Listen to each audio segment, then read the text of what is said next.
அன்புக்குரிய சகோதர சகோதரிகளே, இன்று உலகமெங்கும் உள்ள கிறிஸ்தவர்கள் புனித வெள்ளிக்கிழமையை அனுசரித்து கொண்டாடுகிறார்கள். இது கொண்டாட்டமல்ல, மாறாக ஒரு வழிபாட்டு சடங்காகும். புனித வெள்ளிக்கிழமையை ஆங்கிலத்திலே சொல்லுகின்ற பொழுது குட் ஃப்ரைடே என்று சொல்லலாம். இந்த குட் என்ற வார்த்தைக்கு காட் என்ற ஒரு பொருள் உண்டு. அதாவது காட், கடவுள் என்ற அந்த பொருளிலிருந்து தான் குட் என்ற வார்த்தை வந்தது. ஏனெனில் கடவுள் என்பதே ஒரு நன்மையின் அடையாளம். ஆகவே புனித வெள்ளிக்கிழமை என்பது கடவுளின் வெள்ளிக்கிழமை, கிறிஸ்துவின் வெள்ளிக்கிழமை, இயேசுவின் வெள்ளிக்கிழமை என்பது பொருளாகும். காரணம், இந்த வெள்ளிக்கிழமையில்தான் கிறிஸ்து மக்களுடைய நலனுக்காக, மக்களுடைய வாழ்வுக்காக தனது உயிரை கையளித்தார்.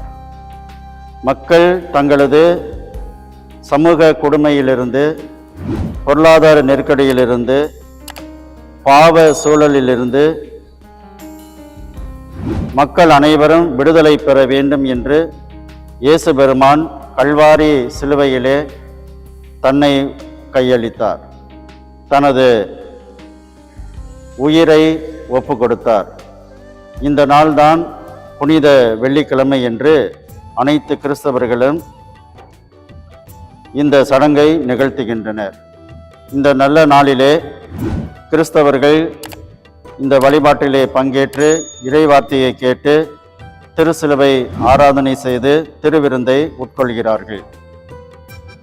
இந்த நிகழ்வின் வழியாக இறைவன் இந்த உலகத்திற்கு சொல்லக்கூடிய செய்தி என்னவென்றால், உலக மக்கள் அனைவரையும் கிறிஸ்து பெருமான் தனது குருதியை சிந்தி உயிரை கொடுத்து விடுதலை தந்திருக்கிறார். அனைத்து மக்களுக்குமான வாழ்வை தந்திருக்கிறார். இதை உணர்ந்து பாவம் நிறைந்த சூழலிலிருந்து ஒவ்வொருவரும் தங்களை காப்பாற்றி அருள் நிறைந்த, இரக்கம் நிறைந்த, மனிதநேயம் நிறைந்த, நல்ல சமூக நீதி நிறைந்த சூழலுக்கு வர வேண்டும். அதற்கு இந்த புனித வெள்ளிக்கிழமை ஒவ்வொரு மனிதனுக்கும் உதவி செய்ய வேண்டும். கிறிஸ்து எனக்காக உயிர் கொடுத்தார். கிறிஸ்து எனக்காக தனது உடலை கையளித்தார். ஆகவே என்னை இந்த பாவ சூழலிலிருந்து, இருளிலிருந்து, பல்வேறு சமூக கொடுமையிலிருந்து உமது அருளால் என்னை காப்பாற்றி கொண்டு என்னை சார்ந்த ஏழை எளிய மக்களையும் காப்பாற்றி அனைவருக்குமான ஒரு வாழ்வை கிறிஸ்துவின் சார்பாக நான் கையளிக்க முன் வருவேன்.